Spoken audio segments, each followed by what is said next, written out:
Oi, gente, eu tô aqui chegando, ó, na Santiago Pães. É aqui que a gente vai ficar as próximas 5 semanas.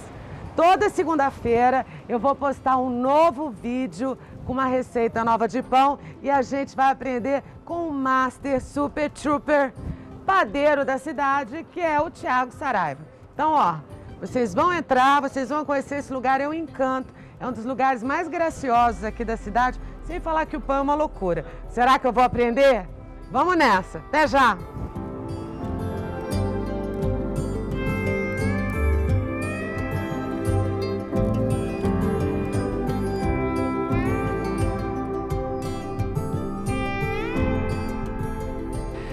Bom, vocês viram que eu agora sou a mais nova aprendiz de padeira, né, da cidade.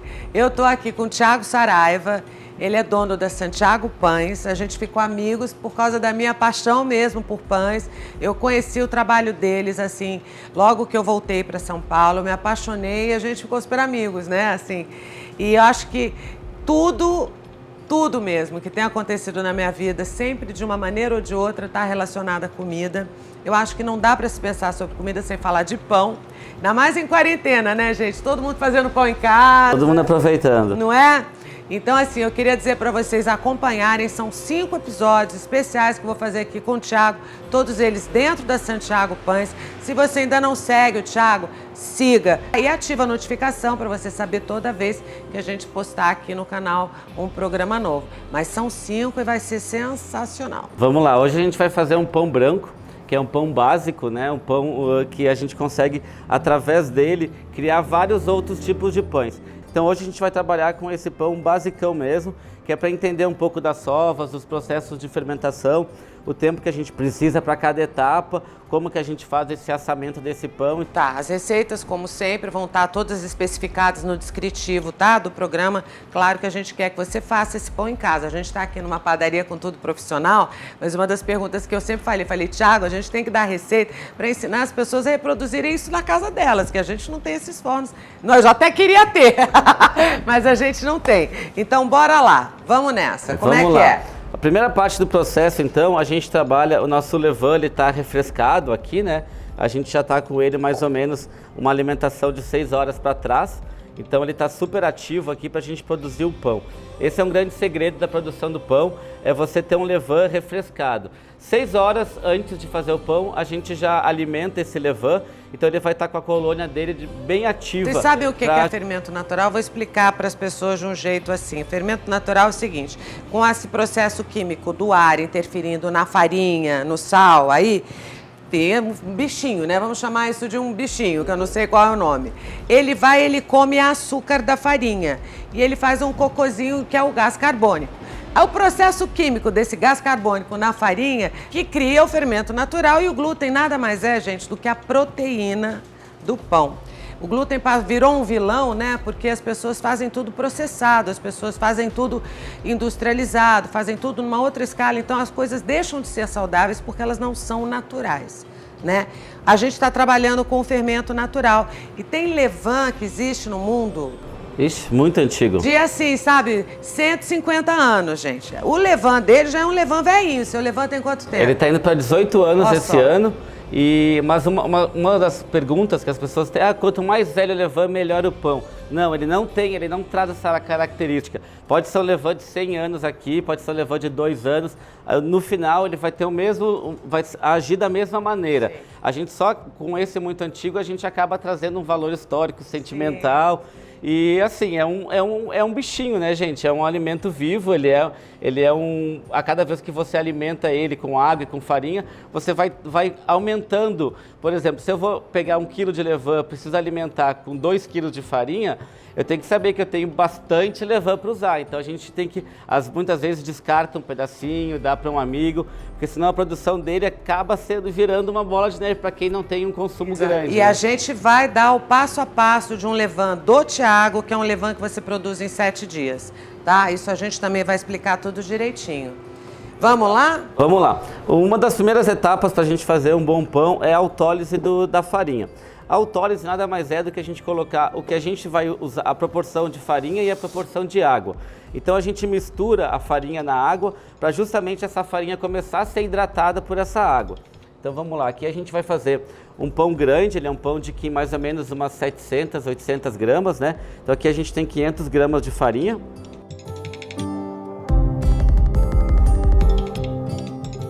A gente aqui na padaria, em casa também, a gente gosta muito de usar a farinha orgânica, porque ela é uma farinha não clorada e ela é muito livre de muitos componentes químicos, né? Então a gente acredita muito por estar trabalhando com fermento natural, que a farinha orgânica, ela é uma Matéria-prima, parceira realmente, disso. gente, matéria-prima interfere de todas as maneiras no resultado do produto. Sempre as pessoas que querem, pode ser uma comida muito simples, como pão, mas se você faz com uma boa matéria-prima, o resultado final é muito melhor. Né? Agora, você pode usar qualquer farinha para fazer pão? Qualquer Posso farinha. Ir lá comprar uma farinha qualquer e fazer pão? Sendo farinha de trigo, farinha branca, algumas farinhas têm mais força do que outras. Então as farinhas especiais hoje no mercado são melhores para produzir pão. Você pode usar farinha de milho, pode usar farinha de centeio. Então assim, a gente tem as panificáveis e as não panificáveis. A gente sempre procura usar as panificáveis na produção do pão, né? Que você vai ter um desenvolvimento maior. A gente usa água gelada, tá? Porque a gente vai trabalhar com fermentação lenta. Então, se eu tenho uma água mais morna aqui, a gente acaba acelerando um pouco esse processo. Por que a gente faz fermentação lenta? Porque a gente traz mais características para o pão. Uma das etapas mais importantes para ela é a autólise do pão. A gente vai misturando, a gente não consegue pegar 100% de toda a farinha, então a gente faz uma bolinha com que a gente conseguir aqui e deixa ele repousar aí por 30 minutos. A base de qualquer pão é farinha, água e sal. Isso, farinha, água e sal. E o ar, gente, é ele que faz esse processo químico mágico acontecer e criar esse bichinho que faz a fermentação, né? É muito interessante como os elementos da natureza, eles estão muito conectados mesmo, assim, com tudo que a gente faz em relação à alimentação. Então ele vai ficar 30 minutinhos aqui repousando e a gente pode manter um saquinho plástico, pode ser numa vasilhazinha fechada. Essa umidade do pão a gente não perca nesses 30 minutos.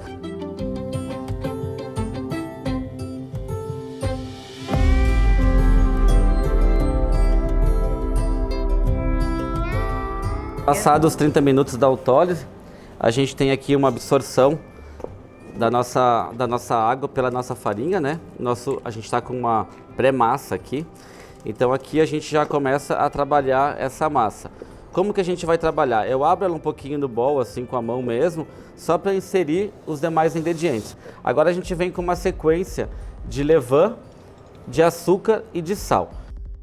Nossa porção de açúcar mascavo, que pode-se usar o açúcar refinado, o açúcar demerara. Você pode botar melado de cana, você pode botar mel, você pode não botar também. Eu gosto de botar um pouquinho que seja, porque ele acaba alimentando o fermento. As técnicas de sovar a massa, elas são infinitas, viu, gente? Tem gente que trabalha só com dobra. Eu gosto de trabalhar a massa, geralmente puxando o de fora para dentro, de fora para dentro. Eu não costumo usar as duas mãos. Uma mão eu apoio e a outra eu trabalho.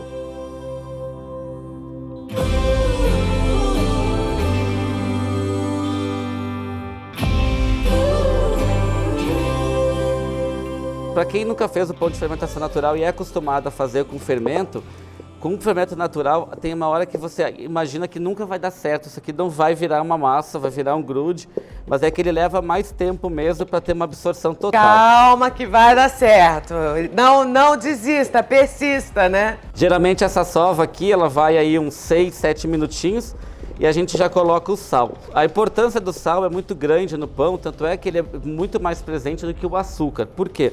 Quando a gente tem a malha de glúten, o sal ele faz uma proteção. Então é o que dá muito da elasticidade, ele dá uma desidratada na massa também, que ajuda a gente a trabalhar de uma forma melhor.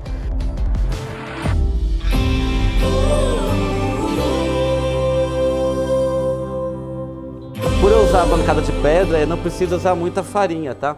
Mas em alguns lugares, tipo na madeira, que precisa de mais farinha, pode ir colocando. A gente só não começa botando muita farinha, porque senão isso implica na hidratação do pão.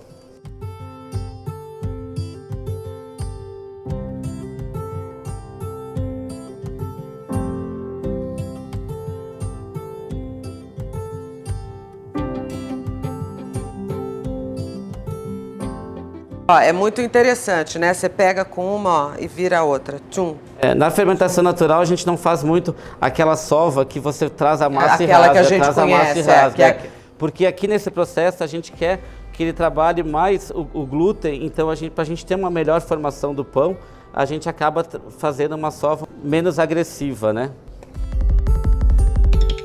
Olha, gente, uma outra curiosidade. As primeiras fabricações de fornos, gente, para produzir pão em série foram, assim, no Egito. Isso eu tô falando de 5.000 anos atrás, né? E eles já faziam coisas muito sofisticadas lá. Quer dizer, eles já faziam pães que eram fritos, que eles misturavam com mel, que eles misturavam com açúcar. Inclusive, pão no Egito era usado como moeda de trabalho. Ao final de um dia de trabalho, você ganhava 3 pães e 2 copos de cerveja. Essa era a média do salário de um trabalhador pão no Egito. Cerveja, bom pagamento, não é? Hein? Bom pagamento, pão e cerveja. Aqui nesses minutos que a gente já vê que tem uma diferença bem grande do começo. Vocês sabem como é que foi descoberto o levain? Essa coisa de começar a fazer pão em série, às vezes as pessoas faziam uma massa, uma quantidade superior ao que elas utilizavam, elas guardavam aquela massa e percebiam que algumas cresciam mais, outras não cresciam nada. E claro, né, gente, tudo que se refere à evolução da humanidade, a gente aprende fazendo acertos e erros e acertos, né? Aí eles foram pesquisando que esses pães, essas massas que cresciam mais de um dia para o outro, tinham uma digestão mais agradável, além de serem mais saborosos. Aí eles tentaram descobrir exatamente o que eles precisavam fazer para só conseguir fazer pão com levain. Olha só que bacana, né?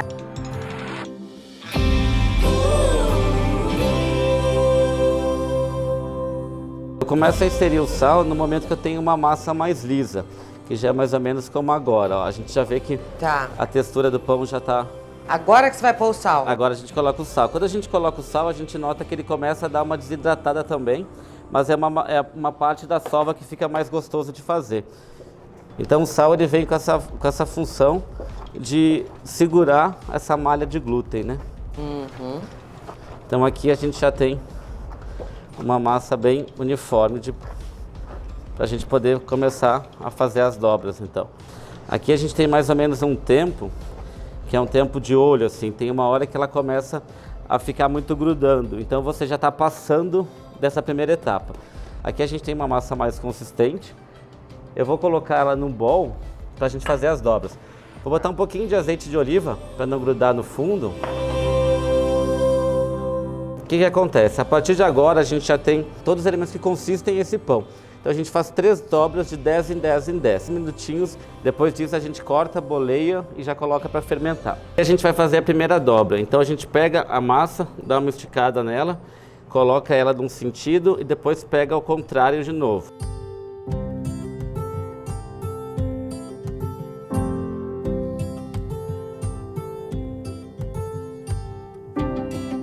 Vou fazer ela fora do bowl que fica mais fácil de ver. Então aqui eu fiz uma dobra de um lado, agora eu vou fazer no outro lado dela. Se você está com uma massa mais consistente e não uma massa não muito hidratada, você pode até, às vezes, fazer duas dobras aqui, ó. Esse processo de dobra é justamente para a gente ir prendendo o ar, né? Aqui a gente já consegue ver, tem várias bolinhas já formando. Impressionante, ó. Já está bem ativo. Então é isso, mais 10 minutos e vamos para a terceira dobra.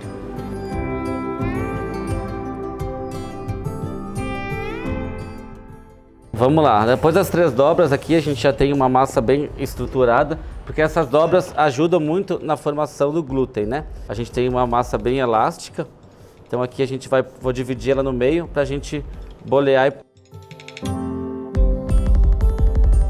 O que a gente vai fazer? Agora dá uma esticada nela e traz para o meio da massa, estica e traz para o meio. Faz a volta inteira, daí pode ir fechando por fora. A gente vai trabalhar nossas 2 mãos, elas vão se encontrar lá embaixo para fazer uma costura, ó. Eu vou vir assim e vou fazendo a volta.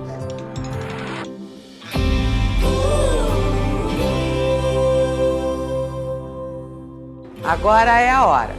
Tchan, tchan, tchan, tchan. Vamos lá. Então a gente vai pegar ele e vai fazer a última vez, mais um pouquinho. A massa tá bem elástica, tá? Então a gente vai trazer de fora para dentro, sem mexer muito nela, que a ideia é se manter isso. Para não dar estressada na massa, isso, não estressar como você a massa. falou. Aí, a gente vai fazendo a volta, puxando de fora para dentro até sentir que apertou. Estressar a massa, gente, é porque o Thiago estava explicando, ó. O meu pão tá com algumas coisinhas aqui, uns rasguinhos, que eu devo ter puxado de uma maneira um pouco mais agressiva. Você vê que o dele tá liso, uniforme. Isso é quando você quebra a molécula do glúten aqui, aí você não tem solvação. Tem que pôr mais farinha, porque não dá para ressovar um pão. Então ele tá redondinho, a bolinha, a gente já observa várias pequenas bolinhas de fermentação, né? Impressionante, que já tá reagindo. Como que a gente guardaria aqui? Existem várias maneiras. A gente pode colocar num lava-arroz cobertinho com pano, a gente pode colocar num bol cobertinho com pano, mas a gente vai usar aqui o Banetton. Para quem não conhece o Banetton, ele é como se fosse uma forma de ratã. E ele ajuda bastante o pão a fermentar e dá um formato para ele. A gente vai colocar um pouco de farinha desse Banetton.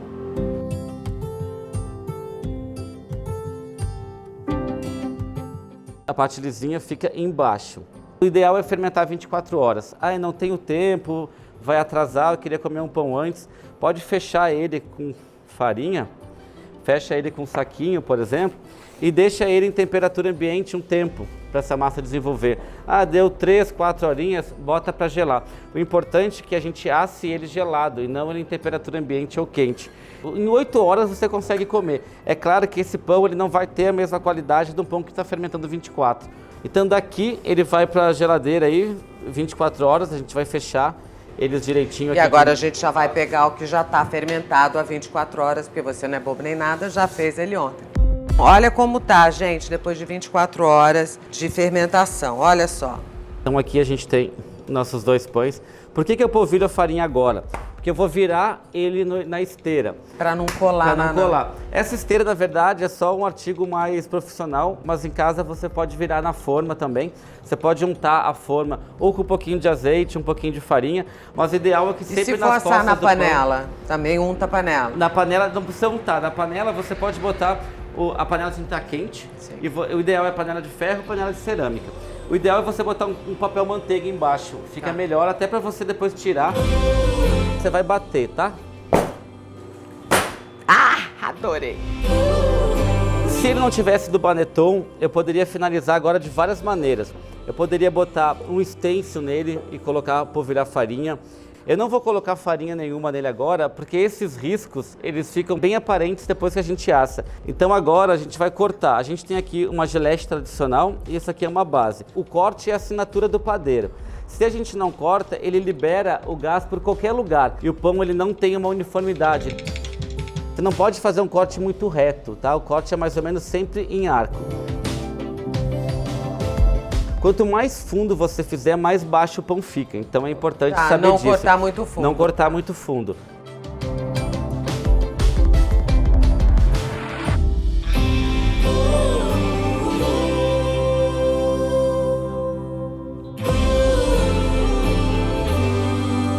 O nosso forno aqui, a gente está em 260, 259 graus de teto e a gente está trabalhando numa média de 230 no piso.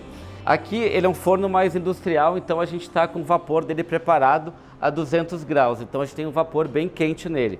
Esse vapor é muito importante nos assamentos de pães artesanais de fermentação natural. Ele ajuda a formar essa crosta, essa casca. Ou seja, se a gente for fazer em casa... Se você for pôr na panela, não precisa do vapor, porque a própria panela fechada já faz esse vapor. É importante que a panela esteja quente. Você pode fazer assim, você pode colocar uma outra forminha no forno com água, deixar essa forma... Tem gente que coloca embaixo uma forma com água e o pão por cima. E o pão por cima. Só que não deixa o tempo inteiro do assamento, deixa 15 minutos e já tira essa forma. Tá. Porque senão o pão ele fica com uma crosta, mas depois ele fica mais mole. Tá. E o que acontece? O pão de fermentação natural, se você assa ele com um dourador, você tem um resultado melhor.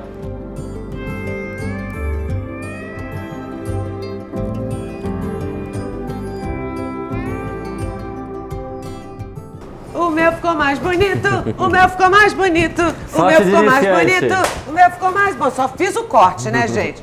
Como que a gente sabe quando o pão tá bem assado?